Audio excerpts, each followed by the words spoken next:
नमस्कार प्यारे विद्यार्थियों, आज हम पढ़ेंगे प्रश्नावली 3.3। 3.3 है द्विघात समीकरण से संबंधित। आइए पढ़ते हैं प्रश्नावली 3.3। 3.3 के लिए मैं उदाहरण नंबर 8 और उदाहरण नंबर 9 लेता हूं। इससे पहले उदाहरण नंबर 7 है, वो आपको करना है। इस प्रश्नावली के 3 उदाहरण है, 3 में से 2 मैं करवाता हूं, 1 आपको करना है। चलिए ये लेते हैं द्विघात समीकरण। जो द्विघात बहुपद है ax² plus bx plus c, इसके बराबर में 0 लिख देते हैं तो ये बन जाता है द्विघात समीकरण। द्विघात समीकरण को हल कैसे करें? यहां पर हमें हल करना है प्रश्नावली 3.3 में गुणनखंड विधि के द्वारा। द्विघात समीकरण हल करने की 3 विधियां मैंने शुरुआत में आपको इस अध्याय के पहले वीडियो में आपको बताया था कि द्विघात समीकरण हल करने की 3 विधियां, गुणनखंड विधि, पूर्ण वर्ग विधि और श्रीधर आचार्य सूत्र विधि। तो यहां पर हम पहली विधि पढ़ेंगे, गुणनखंड विधि। जैसे अभी आपने द्विघाती बहुपदों के गुणनखंड किए हैं ना, ठीक वैसे ही द्विघाती समीकरण के गुणनखंड करने हैं। हमें यहां पर बीच वाले पद के ऐसे 2 भाग करने हैं, जिनको जोड़ें तो हो जाए 7, जिनको गुणा करें तो पहले और तीसरे के गुणा के बराबर उत्तर आए। पहला पद है √2 और तीसरा पद है 5√2। √2 को √2 से इंटू किया तो हो गया 2, इंटू में क्या बच गया 5, 5 और 2 को गुणा किया तो क्या आ गया 10। आपको 10 के ऐसे 2 टुकड़े करने हैं जिनको जोड़ने पर क्या हो जाए 7 हो जाए। एक तो होगा 10 इंटू 1 इंटू 10, एक हो जाएगा 2 इंटू 5, बस 2 ही होंगे। 10 के 2 ही गुणनखंड आते हैं इस प्रकार के। तो जोड़े तो कितने हो जाए 7, इनको जोड़ेंगे तो 11, इनको जोड़ेंगे तो कितने 7, इनको गुणा करेंगे तो कितने 10। तो 2 और 5 एकदम सही है। तो √2x², बीच वाले पद के अपन ने 2 भाग कर दिए, एक भाग तो हो जाएगा 2x और एक हो जाएगा 5x, और फिर यहां पर आ जाएगा 5√2 और बराबर में 0। बीच वाले पद के ऐसे 2 भाग जिनको गुणा करें तो बीच वाले पद के बराबर, गुणा करें तो पहले और तीसरे के गुणा के बराबर, और जोड़ें तो पहले पद के बराबर आना चाहिए। फिर हम क्या करेंगे, बीच वाले पद को हटा देंगे, इसकी जगह इन दोनों भागों को हम लिख देंगे। पहले 2 पदों से और अंतिम 2 पदों से कॉमन लीजिए। अच्छा, एक बात ध्यान रखो, √2 इंटू √2 कितना होता है 2 होता है। यानी आप 2 की जगह क्या काम में ले सकते हो, √2 इंटू √2 काम में ले सकते हो। इस 2 की जगह √2 इंटू √2 काम में लिया जा सकता है। ठीक इसी प्रकार इस 5 की जगह √5 इंटू √5 काम में लिया जा सकता है। तो यहां पर देखो, मैं इस पहले पद की बात कर रहा हूं, यहां पर √2 और इसमें भी देखो √2 है कि नहीं है। तो यहां से आ जाएगा √2 कॉमन, x यहां भी x यहां भी, तो √2x कॉमन आ जाएगा। √2 बाहर आ गया, x² से x बाहर आया तो x बच गया, प्लस यहां से एक रूट बाहर आ गया तो एक √2 बच जाएगा और x बाहर आ गया। जो पहले कोष्टक में आया है वही अगले कोष्टक में आना चाहिए, x प्लस √2। ठीक वैसे ही है जैसे आपने अभी द्विघात बहुपद हल किए ना, उनके शून्य ज्ञात किए ना, ठीक वैसे ही उसी गुणनखंड विधि से द्विघात समीकरणों के मूल या द्विघात समीकरणों के हल प्राप्त करने हैं। तो यहां पर कॉमन क्या ले बताइए, यहां पर आ रहा है 5, यहां भी 5, तो हमने कॉमन ले लिया 5, तो बचा क्या यहां पर x और यहां पर क्या बच गया √2 प्लस का 5 कॉमन ले लिया। अब सबको बाकी को हटा देते हैं, जो अनावश्यक अपन ने समझाने के तौर पर जोड़ी थी सामग्री उसको हटा देते हैं। इसके बराबर में क्या 0। अब एक बात हमेशा ध्यान रखना, बहुपद में बीच में कहीं भी बराबर में 0 मत लिख देना। लास्ट में हम 0 से तुलना करें उस टाइम 0 लिखना है, जबकि समीकरण में प्रत्येक पद में बराबर में 0 आएगा। यदि नहीं लिखा तो फिर वो गलत है। अब ये पद या फिर ये पद या फिर ये पद, जब बराबर का चिन्ह आ रखा है तो आप शुरुआत में या लगा दीजिए। अब कोष्टक वाली राशि ले लेते हैं कॉमन, तो बचेगा क्या √2x प्लस 5 और बराबर में 0। इसके बराबर में 0 और इसके बराबर में भी 0 रख दीजिए। x प्लस √2 के बराबर में 0 और √2x प्लस 5 इसके बराबर में भी 0। x बराबर प्लस का √2 इधर भेजते ही माइनस का √2 हो जाएगा, और √2x बराबर प्लस 5 उधर भेजते ही -5, इंटू में √2 इधर भेजते ही बटा में √2 चला जाएगा। तो ये आगे इसके 2 मूल। इस द्विघात समीकरण के दो हल आगे, एक x का मान ये, दूसरा x का मान ये। अब इसमें जांच वगैरह कुछ नहीं करनी है, बस इतना ही है। चलिए उदाहरण नंबर 9 लेते हैं। उदाहरण नंबर 9 आपको कुछ इस प्रकार का दे रखा है। ये थोड़ा इंपॉर्टेंट थे दोनों ही उदाहरण, इसलिए मैंने लिए। इसके बटा में कुछ नहीं तो मैंने लिख दिया इसके बटा में 1। अब देखो दो भिन्नों की हो रही है बाकी, तो तिरछा गुणा कर लेते हैं। 4 को 1 से इंटू किया तो 4, माइनस 3 को x इंटू किया तो 3x, और x को x इंटू किया तो x, और बराबर में है 5/2x + 3। यहां पर भिन्नों की बाकी कर ली। अब आप तिरछा गुणा कर लीजिए। अब तिरछा गुणा करेंगे तो हो जाएगा 5 को x इंटू किया तो 5x बराबर 4 को 2 से इंटू किया तो हो गए 4 दूनी 8x, 4 को 3 से इंटू किया तो हो गए 4 तिये 12। अब -3x को 2 से इंटू किया तो -3 दूनी 6x, और x हो जाएंगे x²। -3 को 2 से इंटू किया 6x, और x² और -3x को 3 से इंटू करने पर माइनस का 9x। सबको एक तरफ लेके आ जाइए। अब वापस समझिए इसको। 5 को x से इंटू किया 5x, क्रॉस मल्टीप्लाई करना है, तिरछा गुणा करना है। 4 को इन दोनों पदों से गुणा किया, ये आ गया। -3x को इन दोनों पदों से गुणा किया, ये आ गया। अब सबको एक तरफ लेके आ जाइए।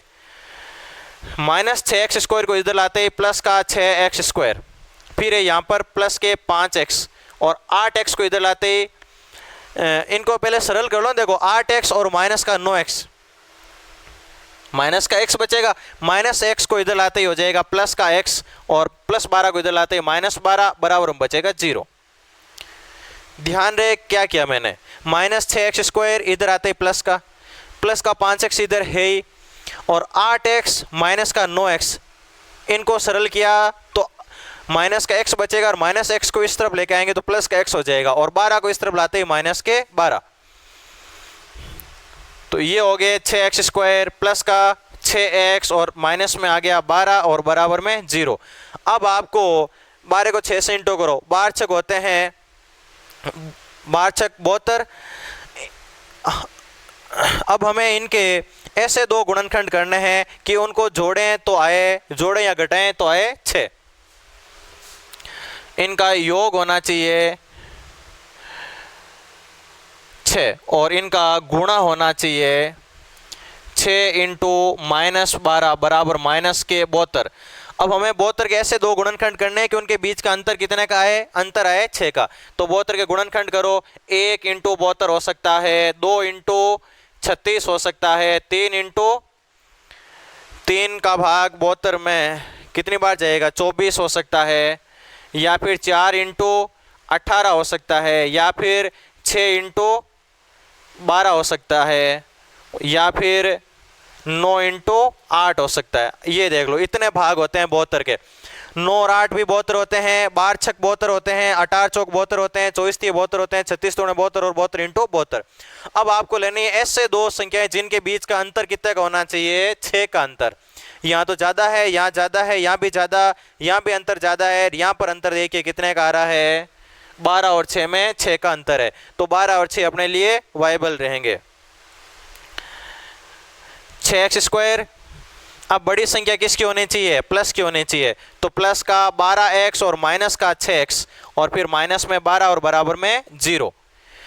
पहले दो पदों से, अंतिम दो पदों से कॉमन ले लीजिए। पहले दो पदों से आएगा 6x कॉमन, तो बचेगा x + 2। यहाँ से -6 कॉमन ले लीजिए, x + 2 हो जाएगा बराबर में 0। x + 2 के बराबर में 0, और इधर कोष्टक वाली राशि कॉमन ले ली तो बचा 6x और -6 बराबर 0। x + 2 के बराबर में 0, और इधर 6x - 6 के बराबर में 0। तो x का मान -6 इधर भेजते ही +6 इंटू में 6 इधर भेजते ही बटा में x का मान आ गया 1, और x बराबर +2 को उधर भेजते ही -2। तो इस प्रकार से आप इन द्विघाती बहुपदों के, द्विघाती समीकरणों के मूल या समीकरणों के हल पता कर सकते हो। इसको दोबारा देखिए, 3 बार देखिए। अब जब क्लास में हम पढ़ाते हैं तब तो रील एक बार ही चलती है, तब टीचर को बार बार समझाना पड़ता है। जब आप वीडियो देख रहे हो तो मैंने यदि एक बार समझा दिया है तो अब आप बैक जाइए वीडियो में, वापस समझिए, बैक जाइए वापस समझिए। अब आप टीचर आपके हाथ में है, आप 1000 बार समझना चाहते हो टीचर से तो भी उस वीडियो को पीछे ले जाओ वापस समझ लो, पीछे ले जाओ वापस समझ लो, ठीक है ना। जितनी बार आप समझ सकते हो उतनी बार उस वीडियो की सहायता से समझ सकते हो। तो क्लास की बजाय वीडियो के द्वारा समझना बहुत अच्छा रहता है आपके लिए। क्लास में आप लिमिटेड टाइम पूछ सकते हो टीचर को कि एक बार और समझा दो, एक बार और समझा दो, 2 बार 3 बार, चौथी बार टीचर खुद ही आपको कुछ ना कुछ कह देगा, है ना। तो उससे बचने के लिए देखो इस वीडियो को आप 3-4 बार देखिए, ये आराम से समझ में आ जाएगा। बहुत ही अच्छा क्वेश्चन है, काफी इंपॉर्टेंट है। उदाहरण नंबर 9। अब हम लेते हैं प्रश्नावली 3.3 का पहला क्वेश्चन। प्रश्नावली 3.3 के पहले क्वेश्चन में आपको कुछ पॉइंट दे रखे हैं, 4 पॉइंट, और उसमें आपको बताना है कि इन पॉइंटों में से किन किन के द्वारा द्विघाती समीकरण बनता है और किन किन से द्विघाती समीकरण नहीं बनता है। तो चलिए मैं लेता हूं पहले का पहला पॉइंट। पहला पॉइंट है x into x plus 1 plus 8 बराबर x प्लस 2 और x माइनस 2। ये कह रहा है इसको सरल करने पर द्विघाती समीकरण बनेगा या नहीं बनेगा। चलिए हम हल करते हैं, अभी पता कर लेते हैं बनेगा नहीं बनेगा।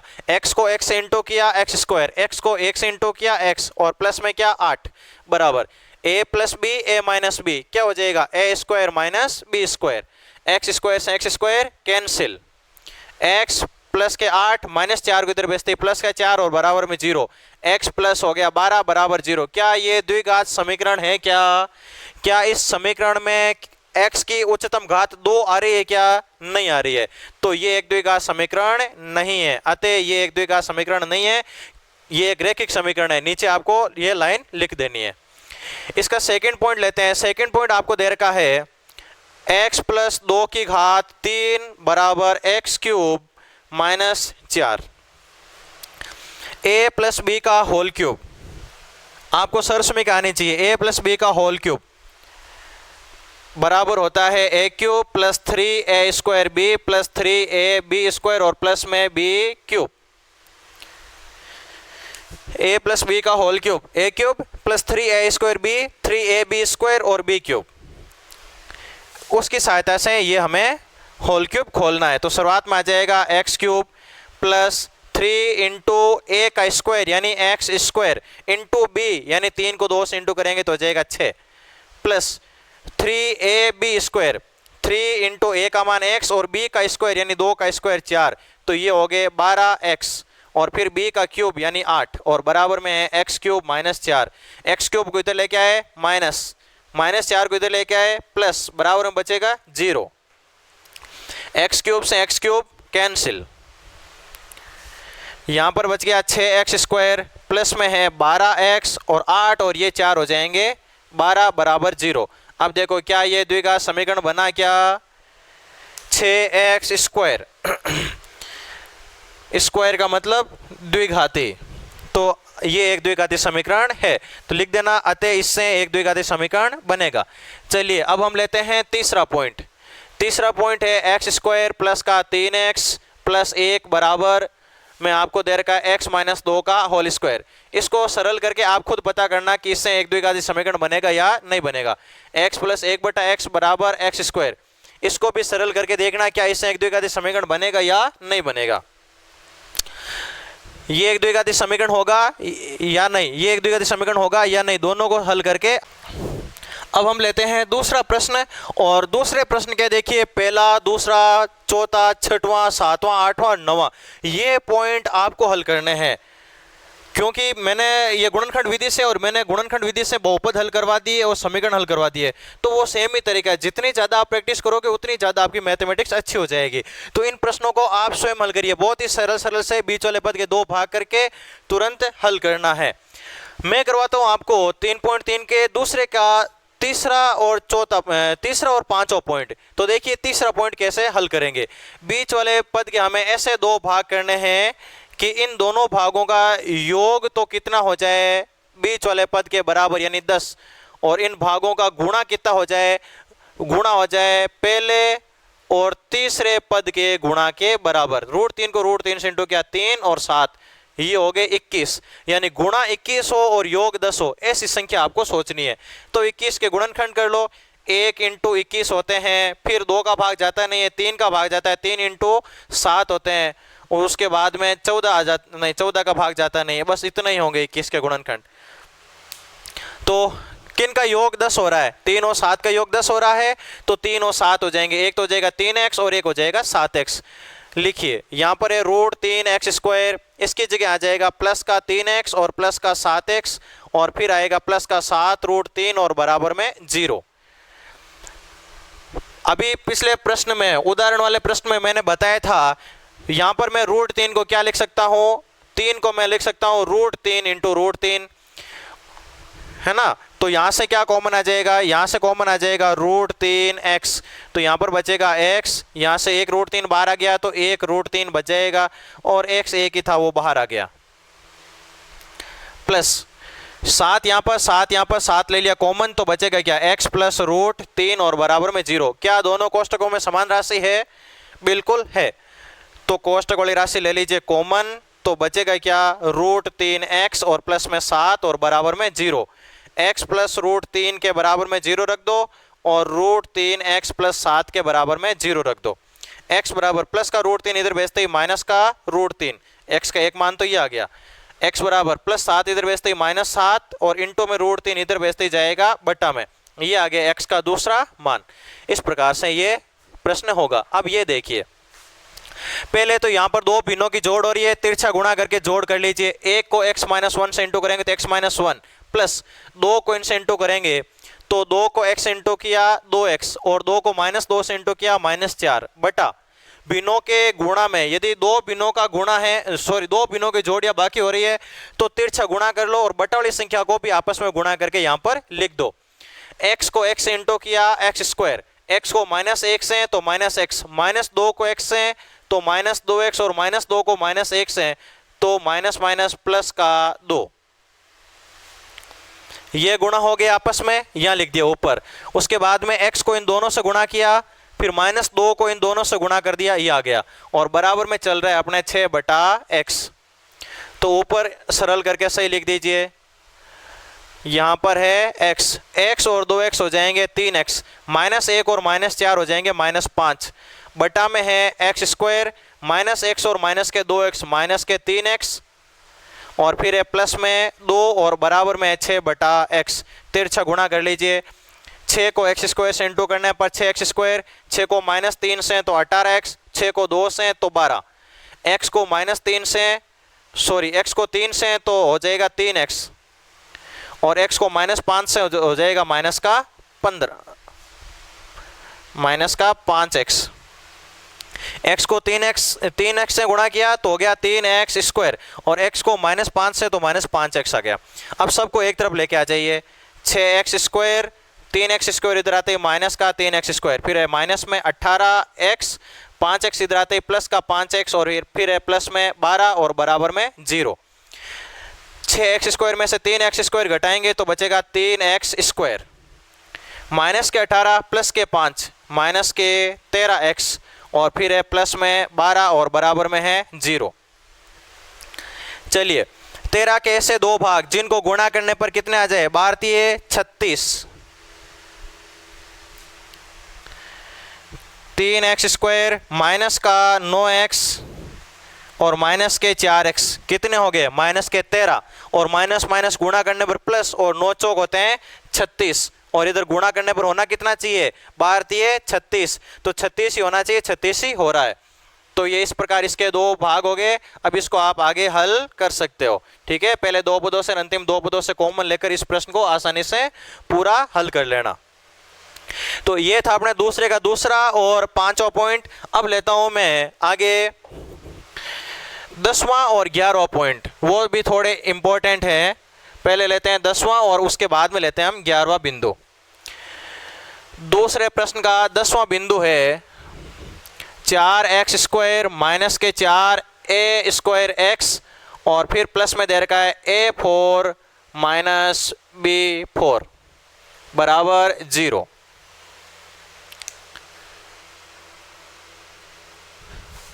हमें ऐसे दो भाग करने हैं कि इन दोनों भागों का योग कितना हो जाए, योग हो जाए -4a², और इन दोनों भागों का गुणा कितना हो जाए, गुणा पहले और इसको गुणा करने के बराबर। पहला है 4 और यहाँ पर आ रहा है a4 - b4, गुणा होना चाहिए इसके बराबर यहाँ वाले दोनों भागों का, और योग होना चाहिए इसके बराबर।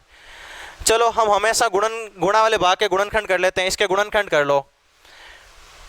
4 के गुणनखंड होते हैं 2 × 2, और a² - b, a4 - b4 को हम लिख सकते हैं a² का होल स्क्वायर -b² का होल स्क्वायर। यहां पर एक सरल समीकरण लग जाएगी, a² - b², तो हो जाएगा a + b और a - b, 2 × 2, और यहां पर हो जाएगा a² + b² और एक हो जाएगा a² - b²। ये इनके गुणनखंड हो गए। तो अब पहला भाग क्या लिख लेंगे हम, पहला भाग हम लिख लेंगे 2 × a² + b², और एक लिख लेते हैं हम a² - b²। लेकिन दोनों भागों का योग क्या होना चाहिए, -4 होना चाहिए। तो यहाँ भी माइनस, यहाँ भी माइनस लगा देता हूँ। तो -2 और -2 माइनस के 4। अब कोष्टक खोलेंगे तो देखो ये आएगा माइनस का b, और ये माइनस माइनस प्लस का हो जाएगा। तो -b + b तो कट जाएगा, माइनस का a² माइनस का a² हो जाएगा -4a²। तो यहां पर है 4x², बीच वाले पद की जगह हम इन दोनों भागों को लिख देंगे -2a² + b², और -2a² - b², और यहां पर प्लस ये a4 - b4 और बराबर में 0। 4x² कॉमन लेना हमें यहां से। तो इन दो पदों से क्या कॉमन आ रहा है, इन दो पदों से एक तो आ रहा है 2 और एक आ रहा है x कॉमन। यहां पर साथ में x भी लगा देना, ठीक है। 2x कॉमन आ रहा है, तो 2 का भाग 4 में देंगे तो 2, यहां पर बच गया x। फिर है माइनस, ये 2 बाहर आ गया, x भी बाहर आ गया, तो बचा क्या, a² + b², माइनस। अब आगे हम यहां से क्या कॉमन लें ताकि अगले कोष्टक में ये सेम ही राशि बच जाए। a4 - b4 को हम क्या लिख सकते हैं, a4 - b4 को हम ये लिख सकते हैं। तो मैं यहां से कॉमन ले लेता हूं -a² - b²। इस पद से देखो मैंने a² - b² कॉमन ले लिया, तो बचा क्या, यहां पर बचा 2, माइनस माइनस तो प्लस हो गया, और यहां पर बच गया x प्लस। यहां से मैंने a4 - b4 के ये दो गुणनखंड हुए। इन दो गुणनखंडों में से मैं माइनस वाला कॉमन ले लिया है, तो इन दो गुणनखंडों में से ये कॉमन ले लिया, तो ये बच गया, क्या बच गया, a² + b²। नहीं तो आपको इतना सोचने की आवश्यकता ही नहीं है, जो पहले कोष्टक में आया है वही अगले कोष्टक में आएगा। अच्छा, यहाँ माइनस है तो यहाँ प्लस है, माइनस प्लस माइनस, जो इस कोष्टक में आया है वही अगले कोष्टक में आएगा। अब कोष्टक वाली राशि ले लीजिए आप कॉमन, 2x - a² + b²,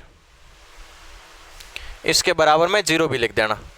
ये ले लिया अपन ने कॉमन, तो बचेगा क्या अगले कोष्टक के लिए, यहाँ पर है 2x माइनस, यहाँ पर क्या है a² - b², ये बच गया अगले कोष्टक के लिए। अब दोनों कोष्टकों के अलग अलग बराबर में 0 रख दीजिए। 2x - a² + b² बराबर 0, और इधर 2x - a² - b² के बराबर 0। माइनस का है ये पूरा पद, उधर भेजते ही प्लस का हो जाएगा, a² + b² इंटू में 2 इधर भेजते ही चला जाएगा, बटा में इधर बचेगा x। ये आ गया x का एक मान। x का दूसरा मान देखो, ये पूरा माइनस में, उधर भेजते ही पद प्लस में हो जाएगा, a² - b², और इंटू में 2 इधर भेजते ही बटा में, ये आ गया x का दूसरा मान। इस प्रकार से आप इस प्रश्न को हल कर सकते हो। अब इस वीडियो को आप वापस रीटेक करके दोबारा 3 बार देखिए, पूरा आपको याद तक हो जाएगा।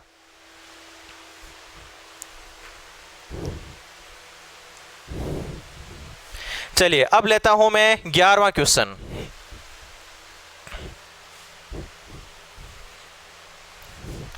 3.3 का 11वां पॉइंट, दूसरे का 11वां, दो ही प्रश्न है, पहले प्रश्न के 4 पॉइंट, दूसरे के 11 पॉइंट है। 11वां पॉइंट है A B X square plus B square minus A C X और माइनस में है बी सी और बराबर में है 0। इसको हमें सरल करना है। चलिए इसको सरल करते हैं। ए बी एक्स स्क्वायर, आपको पता होगा कि मैंने आपको कहा था, वो प्रश्न संख्या था अपना पहला 3.1 का पहले का कोई सा पॉइंट था, चौथा या पांचवा पॉइंट था। उस टाइम मैंने कहा था इस प्रकार का आ जाए तो कोष्टक खोल दो, अपना आप 4 पॉइंट हो, 4 भाग हो जाएंगे, 4 पद आ जाएंगे। बी स्क्वायर को x से इंटू करेंगे तो B square X, minus S C को x से इंटू करेंगे तो एस सी एक्स, और फिर माइनस में है बी सी और बराबर में 0। पहले दो पदों से अंतिम दो पदों से कॉमन लो, इसमें ज़्यादा कुछ सोचना ही नहीं है। यहाँ पर भी तो आ जाएगा b कॉमन, यहाँ पर x, यहाँ पे x, तो x कॉमन आ जाएगा। तो यहाँ पर क्या बचेगा, a b कॉमन आ गया, एक x बच गया, प्लस यहाँ पर b 2 बार है, एक बार बाहर आ गया, एक बार बच गया और x कॉमन आ गया।